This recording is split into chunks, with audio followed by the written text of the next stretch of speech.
Assalamualaikum warahmatullahi wabarakatuh. Perkenalkan, nama saya Anissa Amalia Oktaviana, mahasiswi kebidanan di Universitas Muhammadiyah Tasikmalaya. Di sini saya akan mewawancarai Bidan Vera Mutiarawati, Sarjana Terapan Kebidanan, yang mana beliau adalah bidan desa di Karyawangi, Kecamatan Salopa, Kabupaten Tasikmalaya.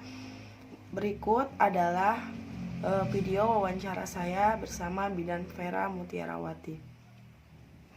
Bidanan dari Universitas Muhammadiyah Tasikmalaya. Di sini saya tentang mencari ibu.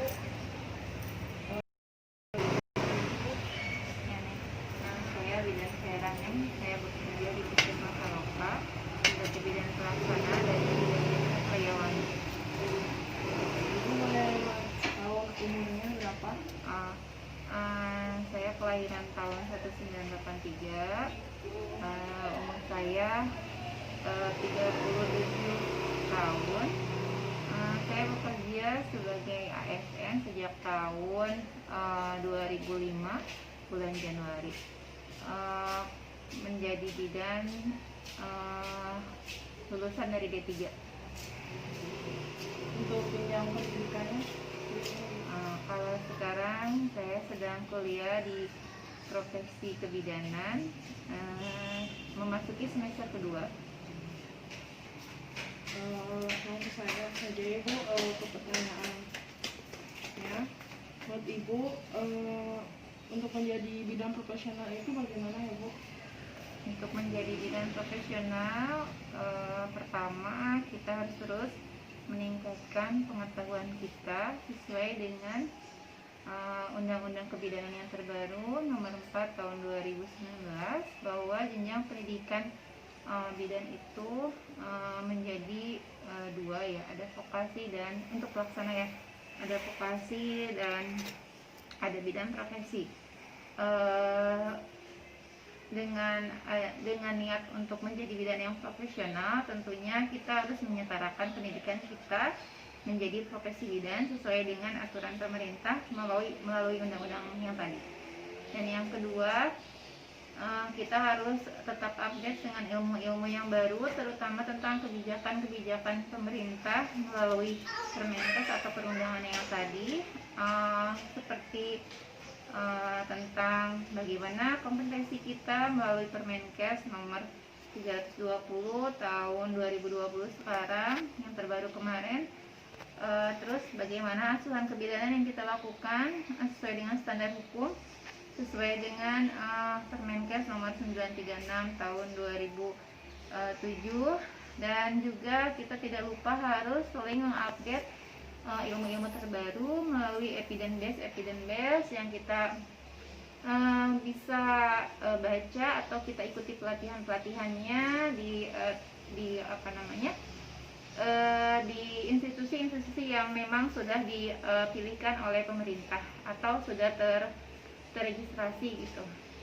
Biasanya untuk mahasiswa ada tidak Bu untuk pelatihan-pelatihan? Pengalaman Ibu sebagai mahasiswa banyak sekali ya Neng, ikut pelatihan-pelatihan itu. Biasanya kita bisa mencari sendiri atau malah kampus suka memberikan pelatihan tersebut sesuai dengan jenjang pendidikan kita dan skill yang kita lakukan gitu. Contohnya mungkin dari mulai APN, MU yang diwajibkan, lalu kita banyak sekali evidence yang lain seperti pelatihan hipno atau pelatihan pijat, pelatihan akupresur, jarum tungtur atau yang lain ya. Tapi yang sesuai dengan evidence base yang sudah terbukti dan bisa dipraktekkan, aman untuk pelayanan kita. Sekarang memasuki pertanyaan selanjutnya Ibu. Untuk sertifikasi itu apa ya Bu menurut Ibu? Untuk sertifikasi itu menurut Ibu itu pengakuan pemerintah bahwa kita itu memiliki kompetensi sama skill yang sesuai dengan standar pemerintah atau standar yang sudah ditetapkan sesuai dengan undang-undang yang tadi disebutkan. Terus kita sebagai bidan, terutama mahasiswa D3, biasanya sebelum kita terjun ke lapangan, tentu kita harus registrasi melalui STR yang dengan mempunyai STR atau surat tanda registrasi. Surat tanda registrasi tersebut merupakan suatu bukti bahwa kita kompeten dan kita mampu untuk melakukan praktek kebidanan sesuai dengan ilmu-ilmu yang memang seharusnya kita dapatkan dengan kompetensi-kompetensi yang sudah diatur melalui Permenkes atau undang-undang tentang kebidanan. Gitu. Dan setelah kita mempunyai STR atau surat tanda registrasi, kita diakui sebagai bidan. Tetapi dengan aturan yang terbaru sekarang, apabila kita akan memberikan pelayanan kebidanan secara mandiri, tentunya kita harus mempunyai standar pendidikan sesuai dengan undang-undang yang tadi, bahwa untuk 10 tahun ke depan mungkin kita harus mempunyai jenjang pendidikan profesi, walaupun sekarang jenjang pendidikannya boleh sarjana kebidanan atau STRK, atau tentunya bidang vokasi D3 juga boleh melakukan pelayanan kalau sekarang. Tapi untuk nanti mungkin kita harus menyesuaikan dengan undang-undang yang tadi, supaya kita mempunyai izin praktek ya, surat izin praktek atau lisensi untuk melakukan pelayanan kebidanan, gitu ya. Ibu, kalau misalnya bidan tidak terregistrasi atau tidak memiliki sertifikasi, bagaimana Bu? Kalau menurut Ibu ya tadi itu, kita akan diakui sebagai bidan kalau kita mempunyai STR tadi atau sudah terregistrasi atau tersertifikasi yang tadi itu. Kalau menurut Ibu ya memang semuanya harus mempunyai STR. Manfaatnya itu selain kita bisa melakukan pelayanan kebidanan secara profesional tadi, pemerintah juga akan mendata kita berapa sih jumlah bidan yang benar-benar kompeten gitu, dan nanti juga kita akan selalu diupdate dengan ilmu-ilmu terbaru supaya tetap profesional atau ilmu kita tetap update gitu. Jadi menurut Ibu memang harus mempunyai atau harus terdaftar atau terregistrasi dan harus mempunyai STR sebagai bukti tanda surat tanda registrasi gitu. Nah, ya. Jadi kalau tidak punya itu maaf, mungkin kita tidak bisa praktek, itu menurut Ibu. Iya. Sekarang memasuki pertanyaan selanjutnya Ibu. Untuk mendapatkan lisensi tersendiri, apakah kita harus mengikuti suatu instansi apa? Kalau undang-undang yang terbaru sekarang sebagai bidan, profesi bidan ya, kita bisa melakukan praktek mandiri. Jadi yang disebut dengan PMB, praktek mandiri bidan.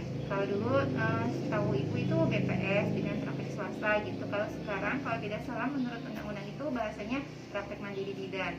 Nah, praktek mandiri bidan itu mendapat lisensi izin praktek mandiri bidan tersebut itu sangat sulit sekali. Memang ada teman-teman yang PMB dan ada juga teman-teman yang bekerja di instansi pemerintah. Mereka mempunyai SIPB atau lisensi masing-masing. Tapi lisensi tersebut tidak mudah didapatkan karena harus mempunyai beberapa karena kita harus mempunyai atau mengisi atau memenuhi beberapa kriteria sesuai dengan peraturan izin praktek kebidanan gitu. Nah, biasanya peraturan itu disesuaikan dengan pemerintahan setempat atau pihak kabupaten tersebut. Untuk sebagai bidan, untuk bisa melayani praktek mandiri tadi atau memberikan pelayanan di praktek mandiri bidan harus mempunyai lisensi dan sesuai dengan aturan pemerintah, ketentuan-ketentuannya. Seperti selain tadi pendidikan, kita juga harus mempunyai tempat praktek yang sesuai dengan tempat pelayanan. Terus kita juga harus mempunyai izin dari tenaga kesehatan atau tempat-tempat teman-teman sejawat di tempat kita membuka praktek tersebut. Dan juga tidak lupa kita juga harus mempunyai pelayanan kesehatan sebagai suatu pengabdian kepada masyarakat di tempat tersebut. Jadi tetap tidak terlepas dari teman-teman rekan sejawat dan tidak terlepas dari institusi yang ada di wilayah tersebut. Apabila kita bekerja di institusi kesehatan, kita bisa melakukan praktek mandiri bidan tapi tidak mengganggu jam kerja dari pekerjaan kita, itu menurut Ibu. Terus kalau untuk tempat praktek, biasanya kalau di puskesmas kita memakai SIPB dari puskesmas ada. Kalau di tempat praktek mandiri bidan kita tetap harus punya lisensi sendiri walaupun kita bekerja di institusi kesehatan gitu. Jadi tetap kita punya dua lisensi gitu, punya dua izin praktek. Nah, izin praktek tersebut apabila kita memang melakukan pelayanan tadi, praktek mandiri bidan, tetap harus sesuai ketentuan-ketentuan yang tadi, walaupun kita bekerja di institusi kesehatan di wilayah tersebut gitu. Itu menurut Ibu. Kalau menurut Ibu, apa itu akreditasi? Apakah semua bidan mempunyai akreditasi? Kalau untuk sekarang pelayanan mandiri bidan itu belum ada akreditasi. Akreditasi sekarang dilakukan oleh institusi-institusi pemerintah sama rumah sakit yang memang sudah sesuai dengan aturan pemerintah dan diharuskan gitu. Kalau praktek mandiri bidan untuk sekarang itu kalau tidak salah belum ada sistem akreditasi, tetapi kita tetap sebagai praktek mandiri bidan, posisi Ibu ya sebagai praktek mandiri bidan, kita tetap harus mempunyai SOP, standar pelayanan. Tetap juga kita harus memperhatikan keselamatan pasien dari tempat pelayanan, juga kita harus lihat safety passionnya. Terus kita juga harus mempunyai aturan-aturan kebijakan pemerintah yang sesuai dengan pelayanan kita yang bisa kita lakukan di PMB gitu. Jadi tetap tidak terlepas dari, mungkin kalau akreditasi itu ada penilaian dari institusi yang sudah ditunjuk oleh pemerintah. Kalau PMB biasanya itu disupervisi oleh pihak puskesmas sebagai tetap sebagai tempat kita mempertanggungjawabkan pelayanan kita juga sama. Jadi kita tetap tidak terlepas dari institusi puskesmas. Nah, kalau yang diakreditasi itu yang puskesmasnya. Jadi kita hanya sebagai kaki tangan, kalau disebut kaki tangan, atau sebagai perpanjangan pelayanan gitu. Tapi tetap nanti PMB disupervisi setahun sekali dan tetap melaporkan semua kegiatannya kepada puskesmas. Gitu, Neng. Terima kasih, Ibu. Untuk selanjutnya, menurut Ibu standar pelayanan kebidanan yang baik itu seperti apa, Ibu? Kalau menurut Ibu tadi kita punya bidan sudah mempunyai standar pelayanan kebidanan yang terbaru nomor 320 ya, Permenkes nomor 320 tahun 2020. Di situ sudah dijelaskan dengan terperinci kompetensi atau standar-standar yang harus kita miliki. Mulai dari pelayanan dari sejak kita terhadap klien pranikah atau remaja, di situ sudah ada. Terus apa aja kompetensi yang harus kita punyai untuk melayani terhadap remaja dan klien-klien pranikah. Setelah itu persiapan kehamilan juga kita harus bisa. Lalu memasuki kehamilan, tentunya kehamilan juga ada yang fisiologis, ada kemampuan kita untuk menangani kehamilan-kehamilan yang ada gangguannya. Nah, itu ada batasan-batasannya. Di situ ada kompetensi-kompetensinya di Permenkes tersebut sesuai dengan batasan-batasan ilmu kita atau lulusan lulusan bidan kita gitu deh. Untuk D3 atau bidang profesi atau yang sarjana ada di situ. Nah, setelah itu kita melayani pelayanan persalinan, tentunya persalinan normal dan tindakan rujukan untuk persalinan dengan komplikasi ya, Neng ya. Setelah itu tentu setelah persalinan kita juga harus bisa melayani standar kompetensi pemeriksaan bayi baru lahir normal, pelayanan bayi baru lahir normal, asuhan bayi baru lahir normal, dan juga kita harus siap melakukan rujukan terhadap bayi baru lahir dengan adanya gangguan. Nah, setelah bayi baru lahir tentunya kita memasuki si ibu ke masa nifas ya, Neng. Masa nifas juga kita harus mengerti tentang nifas fisiologis atau klinis nifas normal seperti apa, dan kita harus memahami serta mampu melakukan rujukan terhadap masa nifas dengan adanya komplikasi atau gangguan. Selalu seperti itu. Dan untuk setelah masa nifas tentunya kita ada sesuai dengan Permenkes yang baru, yang menurut saya ilmunya sudah lama, tetapi saya juga belum mengerti atau bisa melakukan dengan baik tentang stimulasi tumbuh kembang bayi dan balita. Nah, itu di situ di Permenkes tentang standar kompetensi kita yang sekarang itu bidan itu harus mampu menstimulasi pertumbuhan dan perkembangan bayi dan balita selain pelayanan bayi dan balita secara normal seperti imunisasi, seperti itu ya, sama MTBM, kunjungan bayi muda, ada MTBS-nya juga ada, tapi terutama stimulasi dini tentang intervensi tumbuh kembang bayi dan balita. Nah itu standar-standar yang mungkin sedikit sama ibu dipahami. Terus untuk yang lain-lain juga kita harus mempunyai kompetensi tentang teknologi tepat guna yang terbaru. Contohnya kita harus bisa mengoperasikan atau minimal kita harus bisa memahami atau membaca CPG ya atau NST ya.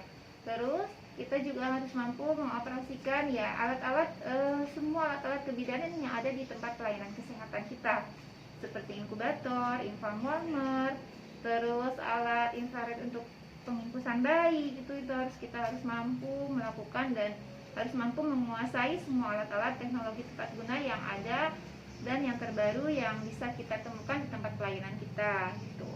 Baik, terima kasih. Untuk area keterampilan klinis praktik kebidanan itu menurut ibu bagaimana? Kalau praktek klinis kebidanan sekarang itu untuk teman-teman mahasiswa maksudnya atau untuk ibu? Untuk ibu gimana? Kalau untuk ibu, alhamdulillah sekarang itu kan praktek klinisnya itu ya tadi saya sebagai ASN atau pegawai pemerintah di Puskesmas, pelayanan di Posyandu dan di Polindes di sini. Jadi pelayanan klinis yang kita lakukan itu sesuai dengan tadi kompetensi kita, standar profesi kita. Terus pelayanan klinisnya juga tentu di sini sesuai dengan aturan-aturan yang memang harus kita lakukan atau yang mampu dilaksanakan di pelayanan kesehatan dasar gitu ya. Contohnya ya seperti tadi, kalau misalkan pelayanan klinisnya yang kita lakukan seperti persalinan, ya kita hanya bisa melayani persalinan normal. Untuk persalinan dengan komplikasi tentunya sudah bukan bagian kita dan harus dilakukan rujukan ke tempat PONED ya, atau ke puskesmas seperti itu area pelayanan klinis ya, Neng. Kalau yang pelayanan dasar tetap di Posyandu, di Polindes atau di puskesmas di KIA, di tempat pelayanan KIA gitu, Neng. Selanjutnya Bu, untuk area promosi kesehatan dan konseling biasanya Ibu melaksanakannya gimana sih? Kalau di puskesmas ada tempat sekarang terbaru ya, tempat konseling kebidanan, konseling kesehatan ibu dan anak. Biasanya di sana bidan-bidan selalu memberikan konseling tentang semua pendidikan kesehatan yang diperlukan oleh pasien atau klien gitu. Itu di puskesmas, terutama untuk kehamilan ya biasanya, terus untuk persalinan. Terus di puskesmas juga kami ada pelayanan penyuluhan ke persiapan calon pengantin. Itu tempatnya bekerja sama dengan KUA gitu ya. Di situ biasanya bidan puskesmas melakukan penyuluhan untuk persiapan menjadi calon pengantin tentang bagaimana kesehatan reproduksi, bagaimana persiapan kehamilan, dan bagaimana penundaan kehamilan. Kalau untuk di pelaksana dasar pelayanan kesehatan yang lain, contohnya di Posyandu, kami ada kegiatan kelas ibu, ada juga kegiatan kelas balita. Di tempat kelas ibu itu menurut saya adalah tempat memberikan pendidikan kesehatan yang sangat baik tentang kehamilan, persalinan, nifas, bayi, dan lain-lain kepada ibu hamil dan kepada keluarganya. Nah, di situ juga dibantu oleh ibu kader, dan tentunya dengan adanya bantuan dari ibu kader kita juga memberdayakan ibu kader tersebut, dan ibu kader juga mengetahui langsung bagaimana apa saja tanda bahaya yang mungkin mereka temukan di lapangan yang terjadi pada ibu hamil, ibu nifas, bayi baru lahir, atau pada remaja seperti itu. Nah itu menurut saya paling bagus sekali itu di kelas ibu di Posyandu, dan ada juga kelas balita. Kelas balita juga sebagai selain tadi tempat kita memeriksa tumbuh kembang bayi dan balita, juga sebagai tempat untuk memberikan pendidikan kesehatan kepada ibu dan ibu kader juga bagaimana cara stimulasi tumbuh kembang bayi dan balita, supaya tadi sesuai dengan program pemerintah kita juga harus menekan adanya masalah kesehatan stunting seperti itu yang terjadi pada bayi dan balita. Mungkin tempatnya di situ. Tidak lupa juga kita melakukan pendidikan kesehatan secara langsung konseling apabila ada pasien yang datang di Polindes. Kepada pasien secara individu semua sasaran pelayanan pada ibu hamil secara konseling pribadi, pada nifas, pada ibu nifas setelah melahirkan di Polindes, dan juga kita bisa melakukan pendidikan kesehatan di tempat-tempat umum milik pemerintah, milik masyarakat. Contohnya seperti di pengajian atau tempat-tempat kalau sekarang mungkin pengajiannya tidak berskala besar karena sedang pandemi, hanya skala kecil seperti perkumpulan ibu-ibu pengajian atau sholawatan aja yang kecil-kecil gitu. Tapi itu juga bisa menjadi tempat melakukan penyuluhan kita, terutama sekarang yang sedang digalakkan itu sosialisasi vaksinasi COVID yang itu. Mungkin di situ di tempat-tempat pertemuan masyarakat gitu nih. Ini yang terakhir ya Bu, untuk area manajemen dan kepemimpinan Ibu di sini bagaimana Bu? Ya mungkin ada sedikit hikmah, Ibu bisa kuliah di profesi kebidanan. Yang membedakannya dari yang lain itu yaitu mungkin Ibu belajar sedikit tentang manajemen, terutama bagaimana manajemen PMB, praktek mandiri bidan Ibu, bagaimana manajemen tempat-tempat pemberdayaan masyarakat gitu. Bagaimana Ibu bisa mengelola masyarakat untuk menjadi berdaya. Di situ ada kader, ada stakeholder yang lain, KRT, Papunduh, dan bagaimana Ibu melakukan pendekatan, bagaimana Ibu melakukan advokasi terhadap pemerintahan desa. Ya alhamdulillah, mungkin di situ ada ilmu-ilmu yang Ibu dapatkan untuk belajar menjadi seorang pemimpin. Sebetulnya bukan pemimpin sebagai pemimpin yang memegang kebijakan, tapi sebagai pemimpin yang mengelola atau sebagai fungsi kita sebagai selain pelaksana pelayanan, kita mempunyai fungsi pendidik tadi ya. Yang kedua pelaksana, pendidik, peneliti sama pengelola. Nah, untuk pengelolanya itu mungkin bukan Ibu sebagai pengelola, sebagai pemimpin, seorang pemimpin mungkin dikatakan kepemimpinan manajemen yang tadi ya Nek, beda. Tapi sebagai pemimpin untuk memberdayakan masyarakat dan bagaimana mempunyai pemikiran untuk menjadi provider atau menjadi pendorong buat masyarakat untuk lebih meningkatkan kesehatannya secara mandiri gitu. Itu menurut Ibu. Jadi sebagai seorang pemimpin kita bukan harus menjadi seorang dikor atau seorang kepala puskesmas, itu menurut Ibu. Tapi kita harus bisa memimpin diri kita sendiri agar kita bisa mendorong orang-orang di sekitar kita untuk menyadarkan bahwa kesehatan itu milik dia dan dia harus mempunyai kemampuan untuk meningkatkan kesehatannya sendiri secara mandiri. Itu menurut Ibu.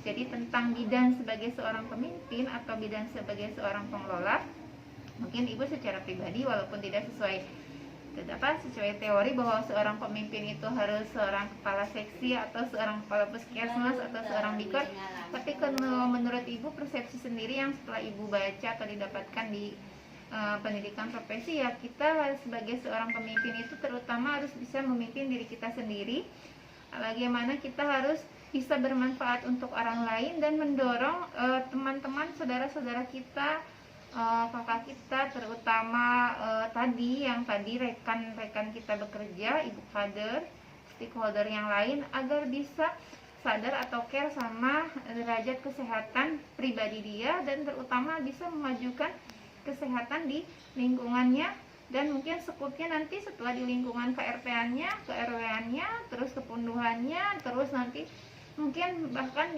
mereka akan sadar tentang kesehatan untuk seluruh lingkungan desanya. Itu menurut Ibu. Itu sedikit Ibu merasa bersyukur bahwa Ibu bisa kuliah profesi. Mungkin salah satunya kita bisa seperti itu.